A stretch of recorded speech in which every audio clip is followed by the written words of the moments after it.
kyakubiri ng'ani akifuna ye muzzukulu omuwala oyo azaalibwa ani omuwala oyo ava mu baana balenzi embeera ey'okubiri ku kalombolombo akokubiri adamul musharakati laha wahiya ukhtuha bwe wabanga tewaliiwo mulenzi naye nga waliwo omuwala kisigala kyekimu kawala kange kaba kasambiddwa ne kaggyibwa mu mugabo ogw'ekimu ekyokubiri olw'okubaawo kwa munne waako bwe balina eddaala lyerimu bonna bazzukulu abasooka mubayita batya bulo mba bayita bati manye nakabiri nakasatu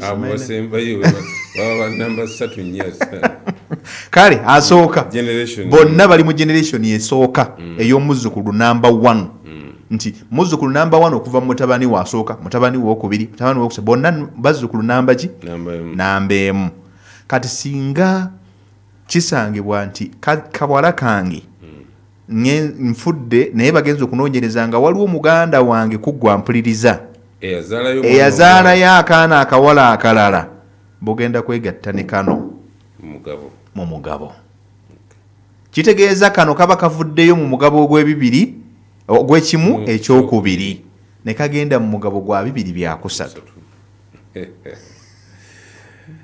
okawuliddeko au ne batugamba nti au bintu ammiha allati fi darajatiha kyetuva okwogera ye talinaayo mutaata wa muzaala naye ate mu kitaawo omulala nga gyali aba asigala batambulira mu ddala lyerimu era aba amuziyiza obutafuna haafu wabula bagende mu mugabo gwa 2/3 kati awo tusooka tuzeewali twagambye ine $50,000 wangi $50,000 $25 tegatwaliddwa gagenze mu babiri 25 gagenze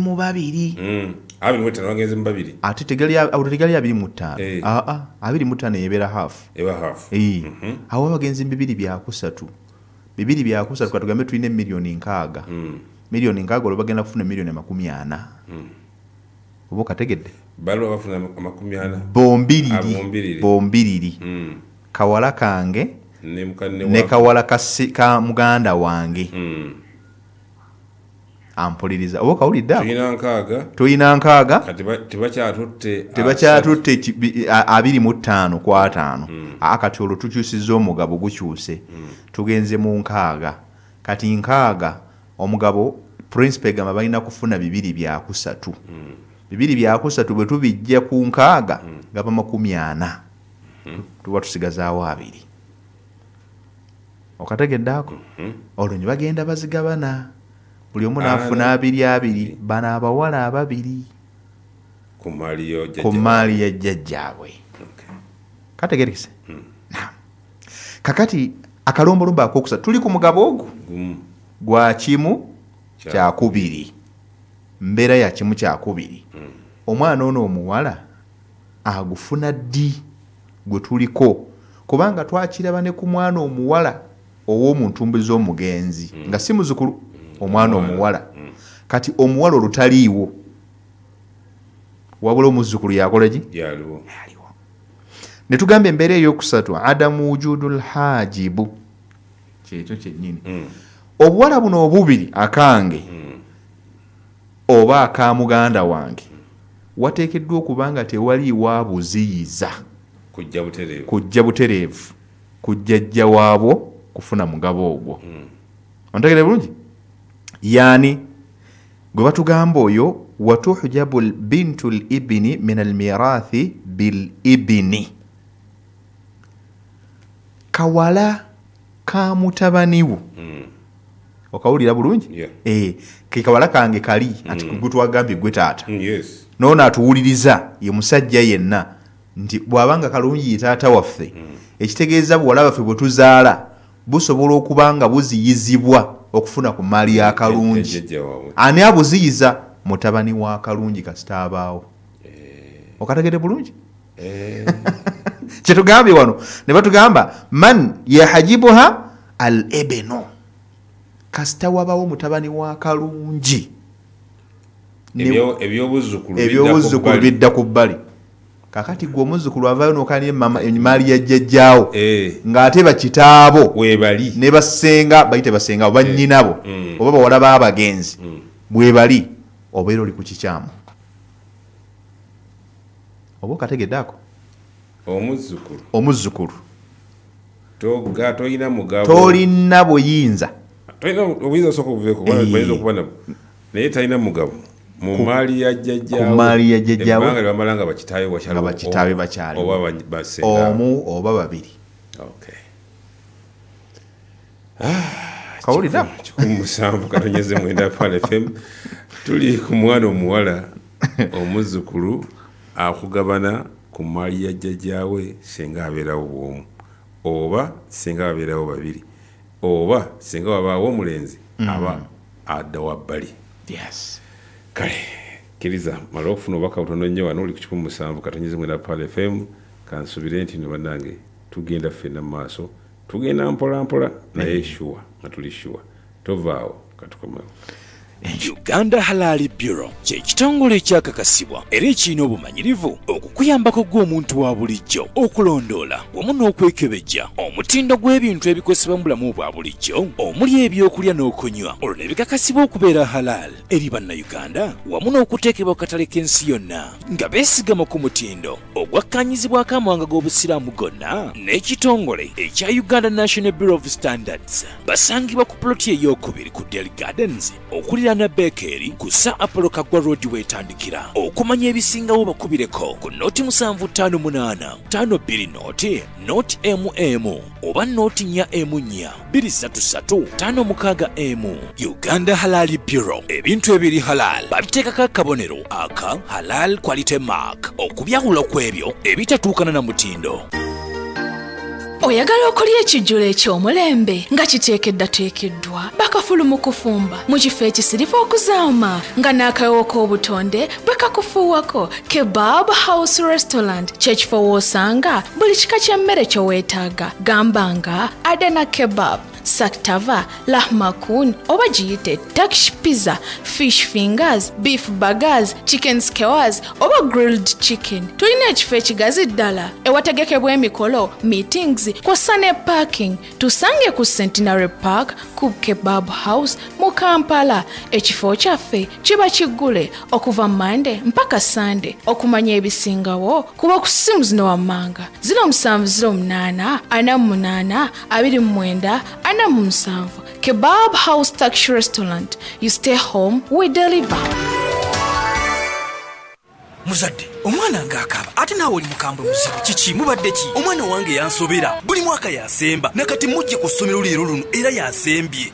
Kambalagirira essomero ligenda okubamalako ennaku ye Milestone Junior School, ssomero lya ddene boarding lya bawala n'abalenzi lisangibwa Njinja Misindye Sonde Mukono. Lirina buli ekyetaagisa omuyizi okusoma obulungi. Balina computer laboratory eyamba abayizi okusoma amasomo ga kompyuta. Balina library ate nga batendeka abaana ebyemikono, ebyobulimi n'obulunzi, empisa wamu n'okwogera mu bantu. Ebyokwerinda by'omuyizi biri waggulu nnyo. Anti essomero lyonna lyetooloddwa kamera era nga balina n'enteekateeka eya tahfizi eri abayizi abamaliriza ekyomusanvu, sini ey'okuna, ey'omukaaga n'okuwandika abayizi kugenda mu maaso awo ku ssomero okuva ku Mande okutuuka ku Lwokutaano. Oba kubira Director Professor Muhammad Mpeza ku 0703079769 oba Head Teacher ku 0774384736. Milestone Junior School, unpacking our potentials.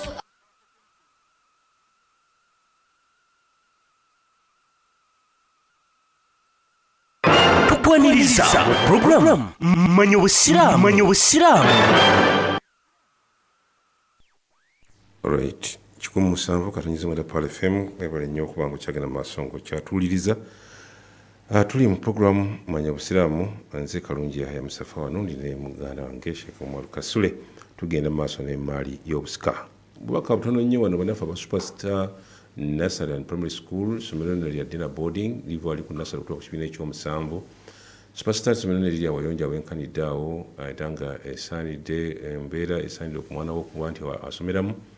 Superstar ssomero bakwata ebyendya ennungi ddala, ennyambala nnungi ya mutindo ate nga ya busiraamu, basomesa eddiini, theology, ebyensi, basangibwa Liseeta Mukono, kilomita ziri 16 yokka okuva e Kampala okudda e Jinja. Okumanya ebisinga oba okubeera ku ssimu ya 0702105853 oba ku 0752979345 Superstar Nursery Primary School banno ddala mu byenjigiriza. Sibyangu Dairy Supplies bagamba nti no weebaza n'abantu mwenna ogenda maaso n'okubawagira era bakubiriza okweyongera okunywa amata gaffe kubanga nno amata ago malungi nnyo, temuli mazzi. Oba oyagala bongo, oyagala omuzigo, oyagala kusuubula, ojja basanga wali ku ofisi yaabwe enkulu wali eri Nateete okumpi ne ku bitaala. Ekibyo ojja basangawo n'amasuba gye bali Masanafu, Kasenge, Kabowa, Nsangi, Kibumbiro, Kawuku wamu ne Katwe. Abendejje we bali nnyo wamu n'Ekireka ojja kubanga ofuna amata malungi. Kati nibakubire ku ssimu ya 07022886 bebanafe aba Sibyangu Dairy Supplies bagamba nti no abakuwa amata amalungi. Prestige Margarine siraje omulembe era nga ate nga awomesa emigaati alimu ekiriisa ekizimba omubiri abagenda ku mikolo omulidde kubanga mwana wattu abeera wo ng'ateewisa ekitiibwa. Ababeekeri mumweyine kubanga nwantu akekkereza ate ng'ofuna n'amagoba mangi. Kale nno ojja mufuna mu maduuka gonna ne supermarket mu ggwanga. Oba osobola ogera wali mu kikuubo ku Chapa General Enterprises mu maaso ga Nampusa Arcade ojja kubanga ensonga zonna zikolwako ddala bulungi nnyo. Pale FM egenda maaso n'okujjukiza nti no Gunjuka atuuse era baga nti no omwana wange kwe kwesima kwange gwe mubala. Kale no bagamba nti no Gunjuka ne Pale FM 2024 ajja kutandika n'okusomesa zijja kuba 14 otula kusaba n'okusomesa 28 mwezi gwe 12 tujja kubeera wali ku Itihad International School ate no baga nti no bazze nankuba mpya anti ku mulundi guno tugenda kubanga tusomesa akabana eddiini yaabwe nga tutunuulira n'esswala ennyambala ssaako n'enneeyisa. Tujja basomesa nno n'ennimi ez'enjawulo omuli Oluganda, Oluwarabu, ebyemizannyo bijja kuba ku mwanjo nnyo. Okutumbula ebitono tujja kutunuulira okwezuula omwoyo gw'eggwanga patriotism ate omwana wo ali wakati w'emyaka 15 okudda waggulu ajja kuba nga anyumirwa nnyo. Mujja kuba mu self defense okwetandikirawo emirimu egisasulirawo n'ebirala bingi. Kakati n'omwana muwandiise kati ali wakati w'emyaka 6 ne 18 oyogereko asobole okuba nti ajja kufuna omukisa ogwogerako n'oyo gwe yeegomba. Baba yali amulabyeko oba nga amulirako obulisi ajja kuba nga amufuna. Kale nno ayagala okubeera nga ye oba okumusingako. Kakati nno omwana wo nno muwandiise tomufiiriza mukisa guno nakusomesa zijja kuba 14 otuuka nasomesa 28 awo ku Itihad International School ekira municipality. Kale nno Gunjuka Pale FM bisingawo byagala omwana okuwandiisa essimu eri 07003545 Gunjuka ne Pale FM bwe batyo bwe bakugamba. Ekitongole eky'Amakka Madina Hajji Services bano ddala mu kukozesa emikolo egya umura wamu ne hijja bakutuusako n'enteekateeka ennyangu enakusobozesa okukola umura ne hijja ku bbeeyi ensaamusaamu ddala. Baga nti bakoleredde n'umura ya Novemba omwezi guno ku $4,886 zokka. Abanagenda mu Desemba mwanguweko zijja kuba $1,750 zokka eri abanaakeera. So nga ate nammwe abanakola hajji bagambye nti $4,435 ojja kubanga ogenda e Makka. Balese n'omukisa omulala ab'amasomero n'amazadde abagiyise Family Holiday Umrah nga y'abayizi omwezi ogwa January ku $3,995,000 zokka. Kale no genda wali ku Tikiro Road ojja kubanga obasanga mu manga okirire ku Gas Petrol Station ebisinga bakwere ku ssimu eri 0772 52 oba ku 0700 oba ku 0700 buli muntu no wakufuna omukisa otwala ku nyumba ya Allah bwe bate banafe ab'Amakka Madina Hajji Services bwe bakutegeezeza. Wali ku 17 katonyize mu Pale FM ziri 10 zise ku ssaawa 4 za kiro. Program manya busiramu yanire muganda nange Sheikh Omar Kasule tutunuulira ensonga z'emmaali y'obusika. Tuli ku mwana omuwala omuzzukulu ayingiramu atya emigabo gye gifaanana gitya? Naam Sheikh. Bismillah wa fillahi wa ala Allahi falyatawakkalil mutawakkilun. Amma ba'd, assalamu alaikum wa rahmatullahi wa barakatuh. Salaam. Sebo kwebali bangi ingene ya Ashirafu Mutasa Kafero meme program tazibulako. Alhamdulillah. Tusaba Allah abawo bulungi. Amina. Mwenna abaliko basomesa bafe mwenna gye musinzira Sheikh Sinan Zaid wa Kinyankali. Abayo sebo mukasonda. Alhamdulillah. Abawo modde jiji wano ngali wali atuddawo muddemu. Sheikh Uthman Nsimbe, Imam Bwaise.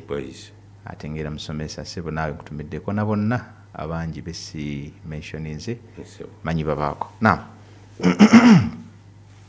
Tukomye ku mwana omuwala omuzzukulu so si mwana muwala omujjwa twabyawudde. Tulina omwana omuwala omujjwa n'omwana omuwala omuzzukulu. Omwana omuwala omujjwa tajja direct eri jjajjaawe omusajja. Yoyo yazaalibwa omuwala. Bwe tukona ku muwala lwakuba tuli ku muwala naye n'omulenzi directly bwe kiri. N'omwana omuwala omwana omulenzi ow'omuwala naye abagwa mu kyekimu lwakuba nti tuli kanyomero ka muwala. Naye ennamula y'omuwala era ye nnamula y'omuki y'omwana omulenzi. Kakati kkiriza twongere tutangaazeemuko mu lukwakwayo. Tugambye tuli ku mbeera ey'omwana omuwala omuzzukulu ava mu layini y'abalenzi. Omwana oyo twagambye asobola okuba nga ali omu oba basobola okuba nga basukka ku omu, nga bava mu taata omu oba nga bava mu bataata baaki banjawulo naye nga bataata ba Luganda. Kyetugambye kitegeeza nti taata waffe twakubye example eriwo nti bw'abanga ye Sheikh Kalungi ono bwe tuli naye ng'abasigadde abasajja be batabani. Ekitegeeza katweyambisa omukisa guno tugambe nti abakyala abali kuno bonna nga be bawala baffe. Oba kawuliddeako? Ekyo kitegeeza nti Sheikh Kalungi alina abazzukulu ab'abaana abalenzi bangi abawala. Singa kiba kisangiddwa nga ffe tuvuddewo bataata ababazaala tufudde ne tulekawo abaana bafe abo abawala, baana abo bajja direct ku jjajjaabwe era bamusikira. Okategedde bulungi? Era nitugamba nti bw'abanga aliwo omu omwana omuwala omu atwala kimu kyakubiri ku mali ya jjajjaawe. Bw'abanga aliwo omu kitegeeza nti yekka yasigaddewo, tewaliwo omwana muwala mulala. Tugambye ajja direct n'atwala ebyobugagga. Then waziyizibwa ekiyinza okumuziyiza ebadde embeera yakusatu singa kisangibwa nti mu baana ba Sheikh Kalungi waliwo akyaliwo. Okategeddeako? Ate bw'aba mulenzi kisukka kuba tebajjira ddala anti omulenzi ali mba asaba. Asaba kitegeeza ki? Nti asaba idha nfarada haza jamiil maal. Bw'ajja omu yekka bw'ati emaali yonna emutikkibwa yaba alinako obuvunaanyizibwa emuweebwa direct. Kitugambye so ye hajibu. Kyensuubira nti embeera etegeerekese. Tugenze ku mbeera ey'omulundi ogwo wabula nga tunakumala akanyumira akokusatu ako kennyini kaka hajibu omuziyiza. Watuhjabu bintul ibni min almirathi bil ibni. Watuhjabu bintul ibni min almirathi bil ibni. Kyetuva okwogera tisinga Sheikh Kalungi asangibwa nga alinayo omwana omulenzi muwala ate omuzzukulu tagenda kujja. Omuzzukulu omuwala tagenda kujja. Nagamba nti wabil ibni al-a'la minha. Wabil ibni al-ibni aw bi ibni al-ibni al-a'la minha. Kisobola okusangibwa nti Sheikh Kalungi alinayo abazzukulu ab'omutendera ogwokubiri. Okategedde bulungi? Katugambe olinayo abazzukulu ab'omutendera ogwokubiri n'ogwokusatu n'ogusooka. Okategedde bulungi? Ekitegeeza nti abaana b'abalenzi olwamala obbazaala ne bazaala baana bannaabwe. Kati baana bannaabwe abo ate nabo ne bazaala baana bannaabwe. Generation number 3. Ne wajjawo ne generation number 3.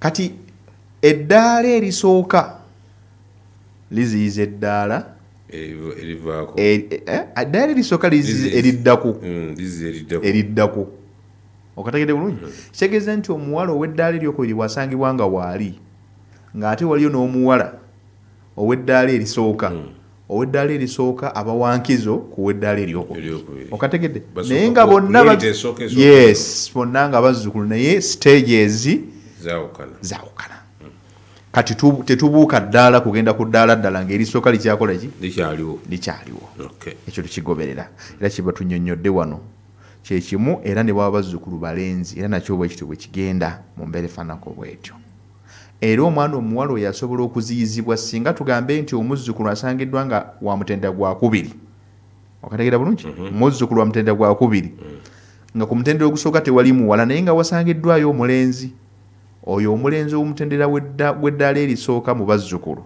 agenda kuziyiza omuwala oba abawala ab'omutendera ogwokubiri ogw'abazzukulu kategerekese bulungi kati awo eyo embeera nitugamba tugiggaddewo tugenda ku mbeera eyokubiri gyenkakasa nti inshallah gye tujja okufundikira nayo bagambye nti tarithu thuluthaini fardan maa ghairiha bithalathati shuruti tuli ku muzzukulu omuwala atambulira mu layini y'abalenzi omwana oyo omuwala omuzzukulu asobola okuba nga afuna omugabeera ogw'ebibiri ebyokusatu atambulira ogwa hafu tugumaze tuli mugabo gwa bibiri byakusatu 2/3 ebyobugagga byonna eby'omugenzi abaana abo basobola okubifuna naye ng'obulombolombo busatu era nabo bumaze okutuukirizibwa akasooka ku bo wujudu lmusharakati laha wahiya ukhtuha buli lwabeera nga bazze babiri abaana abo abawala oba okudda waggulu baba bagenze mu mugabo gwa bibiri byakusa twagukonyeeko wali luli twali twogera ku omu kati twogera ku babiri n'okudda waggulu ekitegeeza nti singa wasangibwawo muwala wange ne muwala w'omu kuba n'abatuwuliriza ontegera bulungi nga baliwo bameka babiri bagenda mu mugabo gwa bibiri byakusatu kale era kyekimu ne bwewasangibwawo abasigadde mu baganda baffe nga nabo baleese nti nze ndese n'olinaaleka naye nga bali mu ddaala litya limu era basigala bajja ne bagwa mu mugabo gwa bibiri byakusatu kakati tulizeeyo ku figa twalina nkaaga kakati ono ayingiddewo wabiri byakusatu yes nti kyekyo twakimaze luli bibiri byakusatu tubifuna tutya bibiri byakusatu mu bumpipi nga tetugenze mu calculation eri kwe kuba n'enkaaga ne tujjako bibiri byakusatu giba 40,000 bwe giba 40,000 oba miliyoni 4 oba 4,000 gubitwale nga bweyagadde ogenda bigabanya abaana abo abawala 2 3 5 10 ontegedde bulungi gwe mugabo oguvudde ku maali yonna eyawamu ebadde erekeddwawo ng'egwa mu siringisi 60,000 oba siringi 600 oba miliyoni 600 oba obumbi 600 okategedde bulungi yes gye bikoma okuba ebingi bafunamu omugabo nagwo guba muki munene naam kakati nga tweyongera mu maaso tugambye akalombolombo akasooka wujudu lmusharakatu laha okubaawo kwoyo bwe benkana eddaala bonna bawala si nsonga bavudde mu taata omu oba bavudde mu bataata bameka babiri ab'enjawulo n'agamba nti wahiya ukhtuha au bintu ammiha almusawiyatu laha fi ddaraja asobola okuba nga bavudde mu taata omu oba nga bavudde mu bataata ab'enjawulo bataata bakawala kano abato nga be bazaala ba sisters abalala idhan bwe babeera nga bazze nga bonna bali mu ddaala erimu bimaana an yakunna 2 fa akthar bibiri byakusatu bigwamu abawala nga bali babiri oba okusingako era ekyo twakiraba ku luli nagamba aya ziri bbiri ezikinyonnyola ekyo esooka ye aya ye11 Allah agamba a'udhu billahi minash shaitani rrajim وَإِن كُنَّ نِسَاءً فَوْقَ اثْنَتَيْنِ فَلَهُنَّ ثُلُثَا مَا تَرَكَ iyo mahallu shahid Allah agambye awo nti babeera bakyala maanaahu babaana bawala nga bye bagenda okugabana emmaali naye nga basukka ku babiri falahunna thulutha ma taraka bafune bibiri byakusatu ku by'obugagga byonna gwe bagenda okusikira byalese bibiri byakusatu yes era ne baba bangi ne baba babiri era kyekimu gwe mugabo aya ey'17 yennyonnyola ekyababiri kuba oli ayinza okugamba nti wano nga bagambye nti aktharu min ithnataini bagambye abasooka kubameka ku babiri kati ennyonnyola ekyo esembayo mu suratu nisa aya 176 esembayo Allah agamba nti yastaftunaka qulillahu yuftikum fil kalala in imru'un halaka laysa lahu waladun walahu ukhtun falaha nisfu ma taraka wa huwa yarithuha in lam yakun laha walad fa in kanat ithnatayn falahuma thuluthani mimma taraka okategedde basukka bubabeera babiri wali eyasoose yagambye bwe basukka eno agambye fa in kanat ithnatayn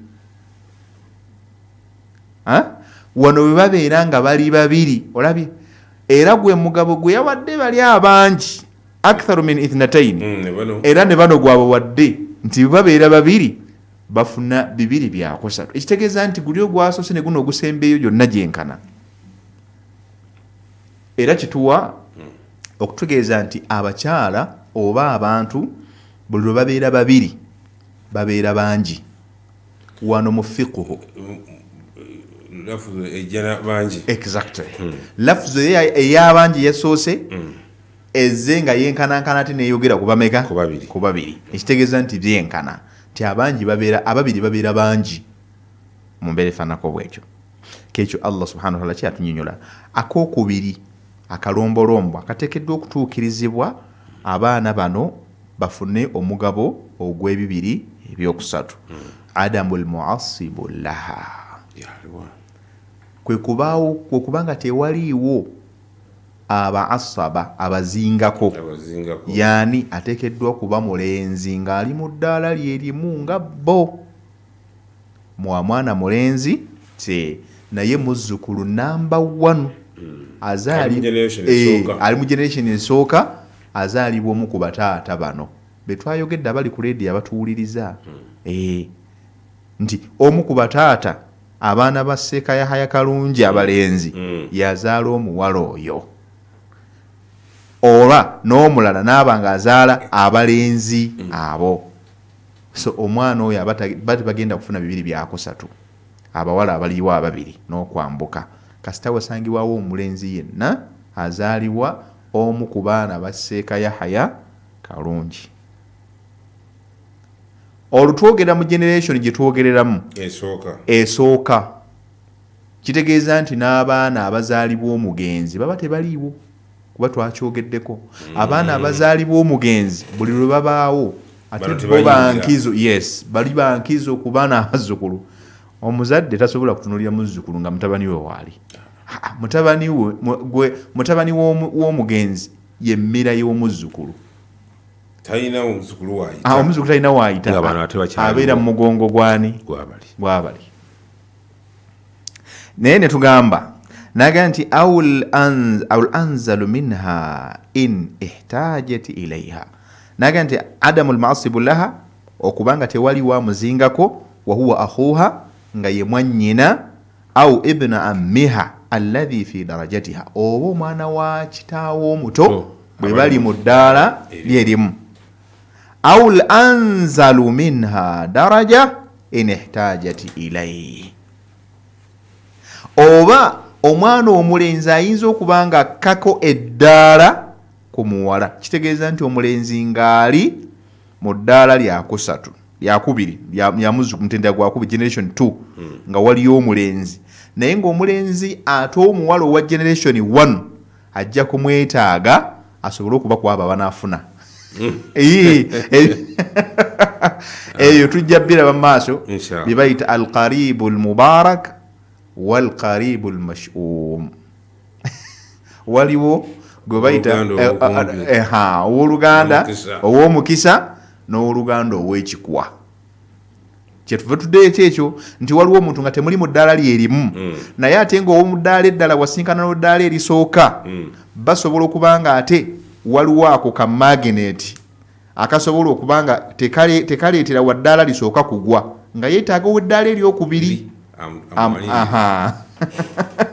gwe bayita karibul mubarak then awo ne tugamba ke kalombolombo akokubiri akaweesa mwana muwala ebibiri okabaweesa ebibiri ebyokumeka ebyokusatu ku maali y'omugenzi akalombolombo akasembayo mu mugabo ogw'ebibiri ebyokusatu basobole okubifuna abaana abawala okuva ku babiri n'okwambuka adamu wujudi lhajibi ala ma sabaqa bayanuhu fi lhalati lula obutabaawo bw'oyo abaziyiza okusinziira ku mbeera nga bwe tulabye mu mbeera esooka bwe bannyonnyodde aziyiza yaani era gwe baziyiza yaani tuva na ku kiddamu wano ne tugamba nti abaana b'omugenzi bwe babaawo abazzukulu temutunulwamu mugende muba mufuluma muba wabbali temulina sse mu maali ya mugenzi wadde yali mujjajjammwe kubanga babasinga eddaala webali oba kategerekese seeka kalungi tetujja kusoma bingi naye embeera ezo bbiri zetulabyeko ku mbeera ettaano kkiriza tujja kwongerako kubanga bwe tunasoma ebingi ali eyo bijja kumukyanga naye njagala ategeere nti tulabyeko embeera bbiri embeera bbiri zino tulabye ziri mumigabo emirundi emeka ebiri omugabo ogusooka tulabye omugabo ogw'ekimu ekyokubiri ng'akifuna mwana muwala muzzukulu omu tetufudde eyo azaalibwa taata ki okategede bulungi kasita babeera nga abamuzaala baana ba mugenzi ne tuddamu ne tunuulira ogwo omugabo gufuna tulabye obukwakkulizo bwagwo alina kubanga ali omu ekyokubiri nga tewaliiwo amuziyiza ekyokusatu nga tewaliiwo gwe yazaalibwa naye si nsonga mulenzi oba muki oba muwala oba kale tezaalibwa naye obanga tewaliwo mwana mulala muzzukulu bali mu ddaala lyerimu omugabo gwokubiri gwe tusembeyo okulaba gwe mugabo gw'ebiri ebyokusatu mugabo gwa bibiri bwakusatu batugambye omwana omuzzukulu omuwala ababiri n'okudda waggulu bateekeddwa okugufuna omugabo ogwo nga wano baliwo babiri okudda waggulu ako kalombolombo akasooka oba ekyokubiri ne tugamba bateekeddwa okubeera nga tewaliiwo mwannyina abo be bali mu ddaala lyerimu mwannyina w'abawala abo mu bazzukulu nga mwannyina abo asobola okuva mu kitaabwe oba ng'ava mu taata omulala kasita baba nga mutendera gw'abazzukulu kubanga bagenda mu lusse lw'abaana ne batugamba omutendera ogwokusatu obutabaawo bw'oyo abaziyiza yaani abasinga eddaala ateekeddwa kubanga mwana wa mugenzi wa muntu mbweze haqiiqin au haqiiqa ayeekakasibwa ekyo bwe kisangibwa nti weekiri abazzukulu muba musambiddwa tteke ne mudda wabbali abateekeddwa okuba nga bavuganya mu maali ne baba nga basemberezebwa kale embeera ezo bbiri zetulabye leero mukkirize nga tuli ku muzzukulu omwana omuwala ate ng'atambulira mu layini y'abaki y'abalenzi omujjwa tetujja mumukwatako olwaleero paka nga tumazeeyo omuzzukulu ow'omwana omulenzi inshaallah 17 katonyize mwera Pal FM kwe tuli katufune obubaka butonotono n'oluvannyuma tujje tweyongereyo nammwe Pananga Richard, chapati ngampo mu bulala nyongerayoko katono. Sorry sweet banange, chapati ziweddewo ate olunaku olwaleero chapati na kawunga bibisinze okutambula. Yee, kituufu ddala kubandiddeko ne kawunga nga mbutuufu kawoma bulala. Richard, ebintu bino obigulawa? Tonowulira ku ngano mpya na kawunga ebya Supreme Flour. Supreme Flour!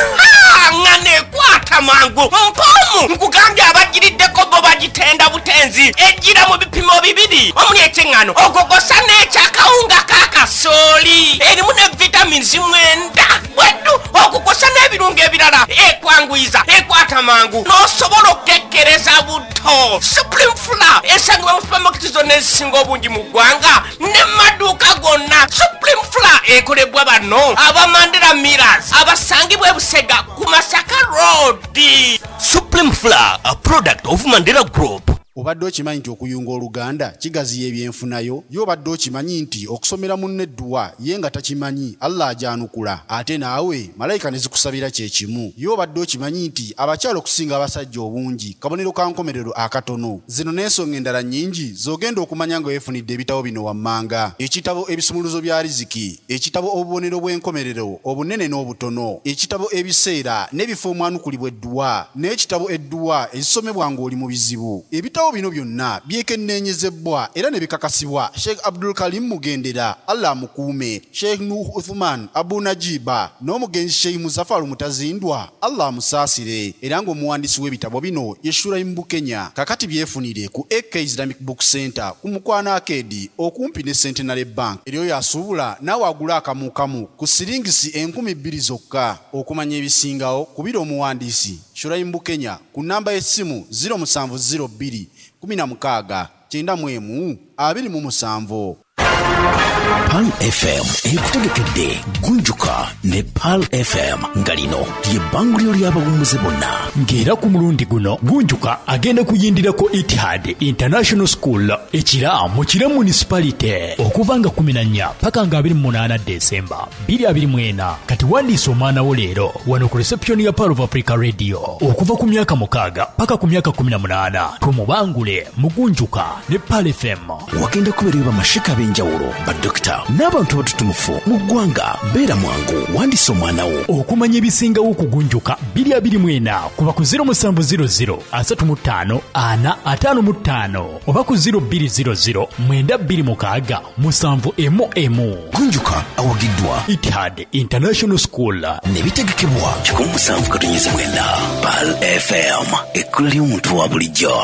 Abange muli mutya? Leero nzize n'obubaka bwe njagala okusheyalinga nammwe. Ffenna twagala okukyalira bannaffe ne tufuna akaseera akalungi, naye ate tulina okubakuuma nga bali safe. Y'ensonga lwaki twegatta ku Safe Circles Movement okubunyisa amawulire agakwata ku monkeypox kw'ossa n'okwekuuma n'abaagalwa baffe okuva eri ekirwadde kino. Monkeypox kifuuse kizibu kya byabulamu mu ggwanga lyaffe, wabula amawulire amalungi nti kisobola okwewalika singa tuteeka bino wammanga mu nkola. Singa ofuna obubonero buno wammanga, dduka mangu ddala ogende ku ddwaliro erikuli okumpi okusobola okwekebejjebwa n'okufuna obujjanjabi, okufuna obutulututtu ku mubiri obutali bwa bulijjo, okunafuwa omubiri gwonna, okulumizibwa omutwe, okuzimbazimba okwetooloola ensingo n'ennyingo. Kati teweesisigiriza, genda mu ddwaliro bakkebere. Bwe babuzuula amangu osobola okutaasibwa. Ate jjukira nti okunaaba mu ngalo ne sabbuuni kiyambako okwewala monkeypox. Goberera emikutu egya Safe Circles Movement okwetooloola social media yonna okufuna obukodyo ku ngeri gy'osobola okusigala ng'oli mulamu bulungi. Obulamu bukutuusibwako ekitongole ky'ebyobulamu nga bawagiddwa USAID,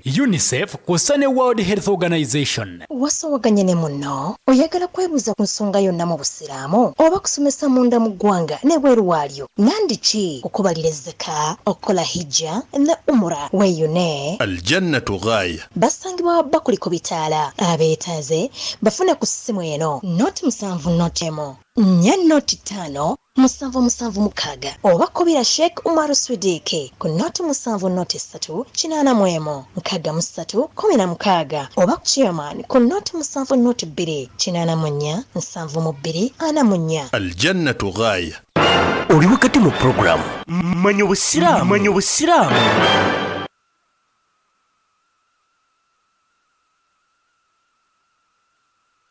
Alright, 17 katonzimira Pal FM kwetuli. Webale nnyo kubanga okyagenda mu maaso ng'okyatuwuliriza akaseera kano kabeera kakuddako sayidi yammwe eyo. Tulabe ate ebyo bye tuyiseemu na biki mu ngeri gye mubitegeddemu, naye nga sinaba kubanga kutera mukisa gwe guno ogw'enjawulo. Wakiso muzire mu district wamu n'ekitongole kya Direct Aid Uganda Society baleese n'enteekateeka ey'okuyambako okusomesa abaana bamulekwa ku bwereere wamu n'enteekateeka endala. Ebyetaagisa nno okuyambako n'okuwandiisa omwana wo bye bino wammanga ateekwa okuba nga ali wa myaka 6 ku myaka 9 abaana ba bulenzi bokka bye batwala ebifaananyi by'omwana 2 ebyakati n'ebiramba ebbaluwa ey'omwana ey'obuzaalibwa giyite birth certificate nga erina n'enniini ebbaluwa ekakasa okufa kw'omuzadde death certificate okuva mu NIRA ebbaluwa ya chairman LC1 ekakasa okufa kw'omuzadde ebbaluwa ya imaamu w'omuzikiti ogumutwala ajja kuba nga aleeta medical form okuva mu ddwaliro eryesigika era ng'eyogera ku bulamu bw'omwana ng'eriko ne sitampu. Ekiddala lipooti ey'ebyensoma esembyeyo okuva ku ssomero gy'abadde asomera. Ne bino nno bikulu nnyo. Ebyetaago eby'owaggulu birina okuleetebwa obutasukka ennaku z'omwezi 10 omwezi guno gwa Ntenvu ogwa 12 2024. Kale nno gwe ayagala okumanya ebisingawo essimu gikwate kwata kakalamu 0 7 0 2 34 92 77 0 7 0 2 34 92 77 webate banaffe abawa kisomozi mu disitulikiti wamu n'ekitongole ekya Direct Aid Uganda Society bwe batyo bakutegeezezza. Waliwo 17 katonyeza mwenda Pal FM Kazo Islamic Center omwoleso gw'abaana kugenda kubeera na kusomeza 30 era gutandika essaawa zijja kuba 4 ate nga ne Hatima Tul Qur'ani ejja kuba nga egenda maaso n'okusoma abaana 2 bamazeeko Qur'ani ya tilawa. Kale nno mwenna abazadde abalina abaana ku Kazo Islamic Center omwoleso gujja kubeera na kusomeza 30 omwezi ogwo11 era nga essaawa 4 gujja kuba ngutandika ne Khatima al-Qur'an. 17 katonyeze mwenda Pal FM kwe tuli nate tukomyewo gy'oli ali eyo era kyeyagala okubuuza ku mwana omuzzukulu ow'omulenzi oba ab'abalenzi n'ebibagabana akasimu. Naam, Sheikh. Naam.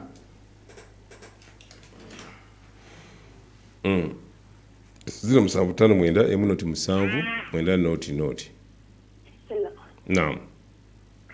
Assalamu alaikum wa rahmatullahi wa barakatuh. Wa alaikum assalam wa rahmatullahi wa barakatuh. Ndiye tulinya. Sibyote nyo.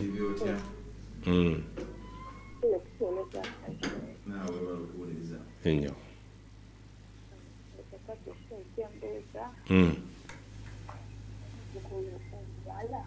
Wanji? Eddoboozi likyali